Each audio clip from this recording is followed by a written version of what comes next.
Hey everyone, welcome back to the realm. I'll be your guide beyond waking realm. Today we're diving into the meaning behind Angela Orosco. For me, it's always like this. When we first meet Angela in Silent Hill 2, she's standing alone in a cemetery, surrounded by fog and searching for her mother. It's a quiet introduction. There are no monsters chasing her, no immediate threats, just two strangers meeting in a place neither of them seems to fully understand. But something about Angela already feels unsettled. She's hesitant, guarded, at times almost afraid of James, despite having only just met him. And as their paths continue to cross throughout Silent Hill, we slowly begin to understand why. Angela isn't simply searching for someone who has gone missing, she's carrying years of abuse, trauma, and guilt that never belonged to her, yet became deeply rooted in the way she sees herself and the people around her. And that's what makes Angela's story so difficult to experience. Silent Hill doesn't just show us what happened to her, it gradually shows us what those experiences have done to the way she understands safety, trust, love, and even her own worth. Before we continue, I do want to give a brief warning. Angela's story deals with childhood abuse, sexual abuse, trauma, and suicide. We won't discuss these subjects graphically, but they are important parts of her story, so please keep that in mind before continuing. Because to understand Angela Orosco, we have to understand not only what she's running from, but what she's still searching for. The search for her mother. From the moment we meet Angela, we know why she says she came to Silent Hill. She's looking for her mother. It's something Angela returns to throughout her story, and during that first meeting in the cemetery, we don't have much reason to question it. James is searching for Mary, Angela is searching for her mother. And for a brief moment, the two seem to have something in common.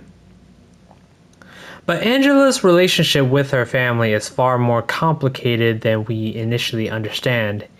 Even in these early encounters, there's a nervousness to her. She apologizes frequently. She struggles to maintain eye contact, and whenever James gets too close, Angela seems ready to pull away. At first, those behaviors might simply make her appear shy or frightened. But the more we learn about Angela, the more those early moments begin to feel different. Her hesitation around James isn't happening in isolation. Angela has learned through experience that the people who are supposed to make you feel safe can also be the people who hurt you the most. And that makes her search for her mother particularly painful. Because despite everything Angela has endured within her own family, she's still looking for family. She's still looking for her mother.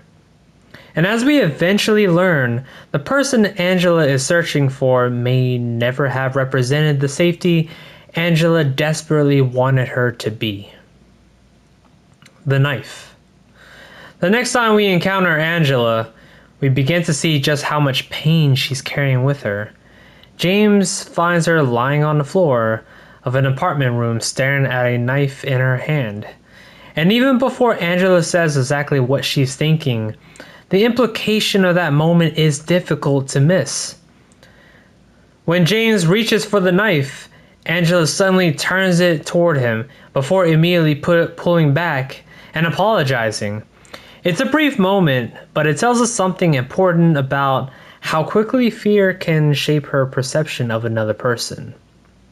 James hasn't attacked her. He hasn't threatened her.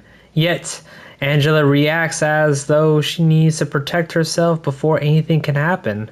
And almost as quickly as that fear appears, it turns inward.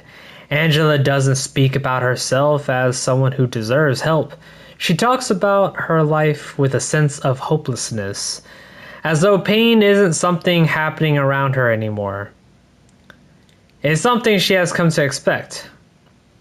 That's what makes the knife so unsettling. It isn't simply there to tell us that Angela is suffering. It shows us how deeply that suffering has changed the way she sees her own life. James eventually convinces her to give him the knife, but taking it away doesn't take away the reason Angela was holding it in the first place. And as their paths continue to cross, we're going to learn where that pain came from and why Angela has spent so much of her life believing she somehow deserved it.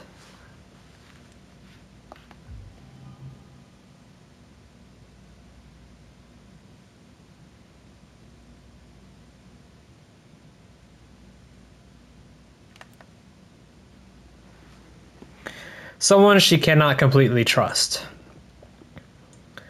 As James continues through Silent Hill, he encounters Angela again and again, and each time their relationship seems caught somewhere between trust and fear. There are moments when Angela accepts his help. She talks to him. She allows him to remain near her. At times, there is even a vulnerability in the way she speaks to him, as though some part of her wants to believe that James might actually be someone she can trust. But that trust never seems secure. Angela can pull away almost as quickly as she lets James in. And the more we learn about her past, the easier it becomes to understand why. Trust is something most of us build through experience. We learn who feels safe, who listens to us, and who we can turn when something is wrong. But those experiences can teach the opposite lesson too. For Angela, some of the people who should have represented safety were instead connected to fear and abuse. So when James approaches her with concern, Angela doesn't have experienced that concern the way James intends it. She questions him, she becomes defensive, and there are moments where it feels as though Angela isn't only looking at the man standing in front of her. She's responding to everything her experiences have taught her a man could become. That's an important distinction, because James cannot simply tell Angela that he's different and expect years of fear to disappear. From his perspective, he may genuinely be trying to help her. From Angela's perspective, trusting someone can mean making yourself vulnerable to being hurt again. And eventually, Silent Hill gives that fear a physical form. Much later, after James has descended beneath the Silent Hill Historical Society, passed through Toluca Prison, and entered the labyrinth, he encounters Angela again. Only this time, something is different. The pieces of Angela's story that have remained beneath the surface are becoming impossible to ignore. James hears Angela crying out, not for James, for her father. And when James enters the room, he comes face to face with a manifestation born from Angela's trauma.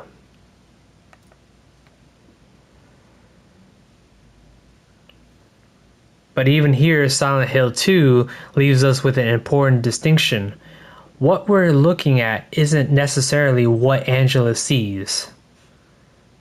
We're still seeing this world through James, and perhaps that's the closest James can ever truly get to understanding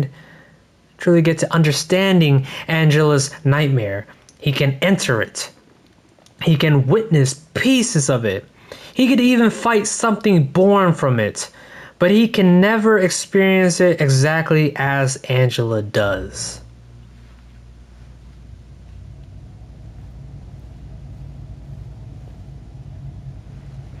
Abstract Daddy. What James encounters next is one of the most disturbing manifestations in Silent Hill 2. Abstract Daddy. And understanding what this creature represents means confronting something the game has only allowed us to approach gradually until now. Angela was abused by her father, not only physically and emotionally, but sexually. We don't need to describe what happened to Angela in graphic detail to understand the weight of it. What matters here is that the person who should have been one of the safest people in her life became someone she learned to fear. And Silent Hill takes that trauma and gives it form. The remake expands this encounter considerably. While once a more confined confrontation becomes something closer to being trapped inside fragments of Angela's childhood home. James moves through deteriorating hallways while her father's voice follows through television screen.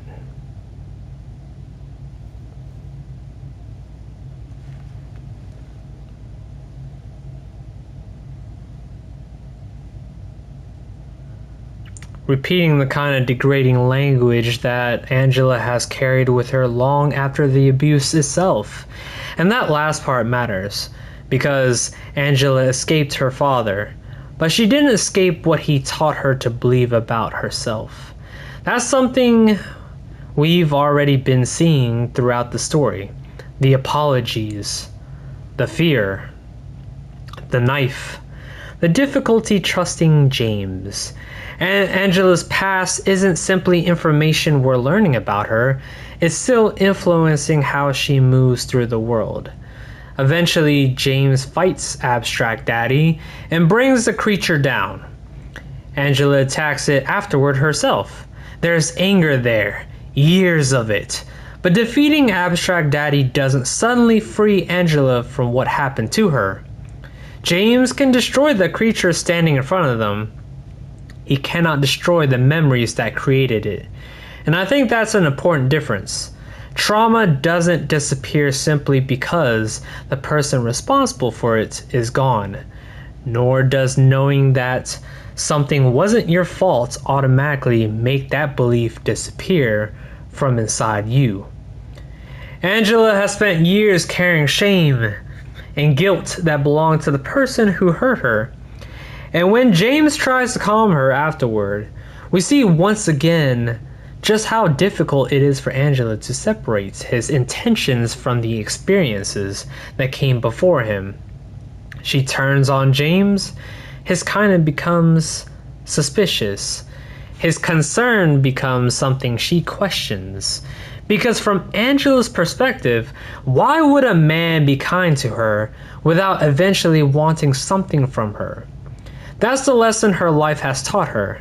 And James defeating one monster isn't enough to teach her something different. You can't just save someone. What happens after Abstract Daddy may be just as important as the fight itself. James tries to calm Angela down, but Angela doesn't hear reassurance. She hears someone telling her what to do, and almost immediately, the concern James is trying to show her becomes something Angela doesn't trust. She accuses him of wanting something from her. In the remake, she goes even further, directly connecting James's intentions to what her father did to her. It's an incredibly uncomfortable moment, but I don't think Angela is really responding only to James anymore. She's responding to a pattern. From what Angela has experienced, kindness from a man doesn't necessarily mean safety. Attention doesn't necessarily mean care. And allowing someone close enough to help also means allowing them close enough to hurt you. James knows that he doesn't intend to abuse Angela. Angela has no reason to know that. And that's one of the most painful things about watching their relationship. We can see James trying to help her, and naturally, there's a part of us that wants Angela to recognize that. But we're watching this from James's side. Angela has lived the other side. Telling someone that they're safe doesn't automatically make them feel safe. Telling someone that they didn't deserve what happened doesn't automatically erase years of being taught otherwise. And defeating the physical manifestation of Angela's father certainly doesn't mean that James has somehow defeated Angela's trauma. That's why I don't see James as Angela's rescuer. He helps her, he protects her in moments, and I do think that there are times when Angela recognizes that.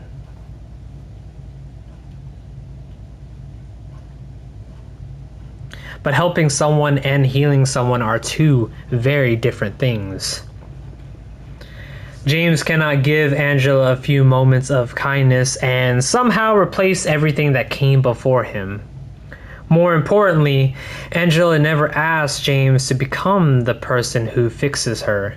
And later, when she confronts him with that very idea, James has no answer. Because what could he really say? Could he love her? Could he take care of her? Could he heal everything that has happened to her? No. And maybe that's one of the hardest truths within Angela's story. Sometimes we desperately want another person to be okay because we care about what happens to them. But caring about someone doesn't give us the power to reach inside them and remove their pain. James can walk beside Angela for moments of her journey. He cannot walk it for her.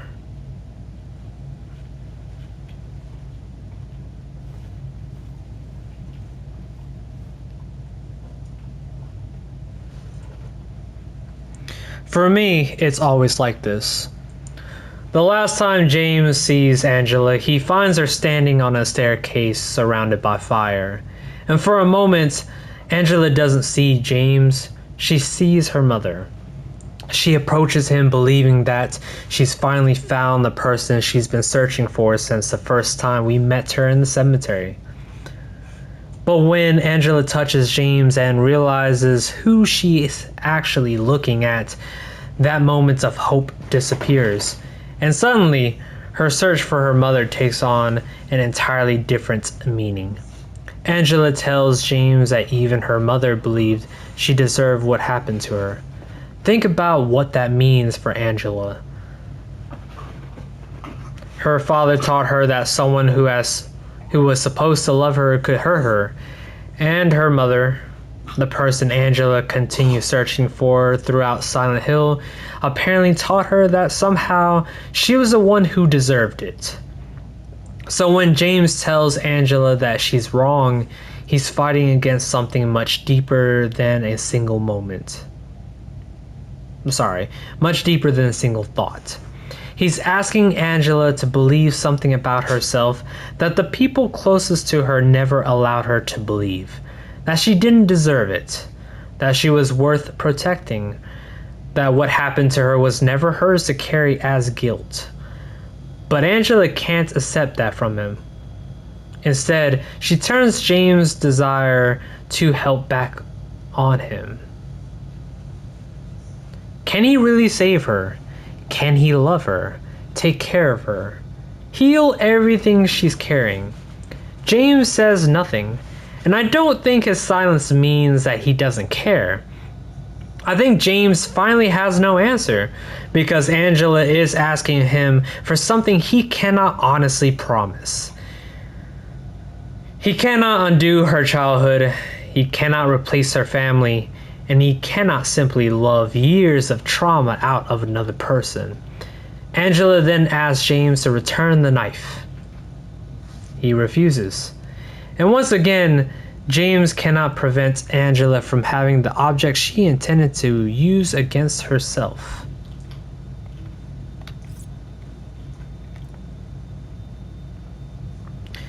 But he cannot take away the reason she wanted it.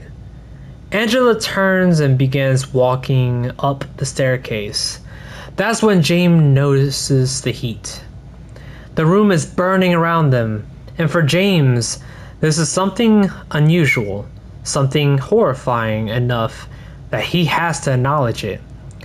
Angela is almost surprised that he can see it too, because for her, it's always like this.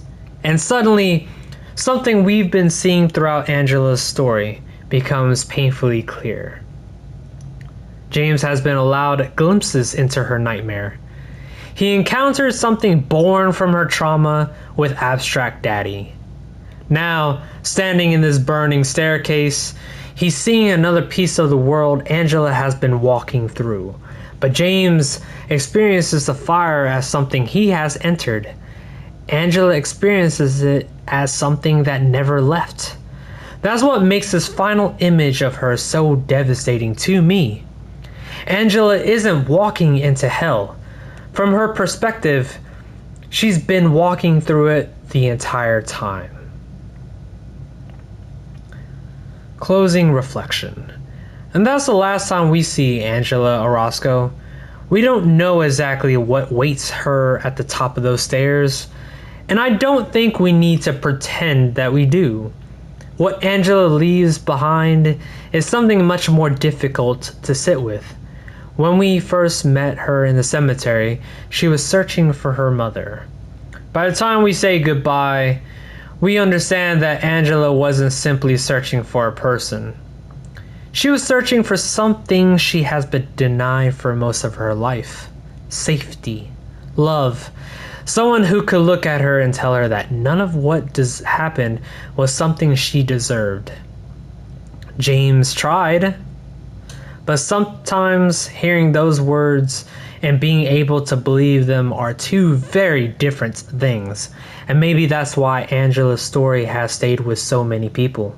She isn't defined by a monster or a single horrifying revelation about her past. She's someone trying to exist after people who were supposed to love her taught her to see herself through the pain they caused. James couldn't fix that. Neither could Silent Hill, and neither can we. All we can really do is understand Angela a little better than we did when we first saw her standing alone in that cemetery. And perhaps in a story filled with people desperately searching for something they've lost, understanding her is the least we can give her.